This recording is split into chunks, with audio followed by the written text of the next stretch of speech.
जय जगन्नाथ। आलोक और आनंदर पर्व दीपावली अवसर रे राज्यवासी भाई भौणी मानू मोर शुभेच्छा और अभिनंदन। ज्ञानर आलोक मनुष्य को अज्ञानर अंधकार भितरु उद्धार करिथाए।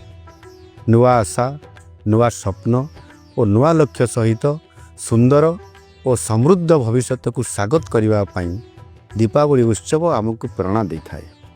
असत्य और अन्यायर अंधकार को भेदी सत्य और न्यायर आलुओ जीवन रे परिप्रकाश करिथाए। यह आशा, विश्वास और दृढ़ प्रतिबद्धतार आलोकित अनुभवर गणपर्व।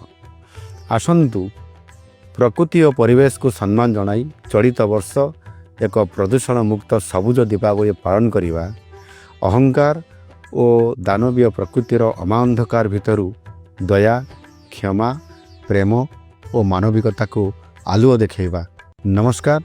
वंदे उत्कल जननी।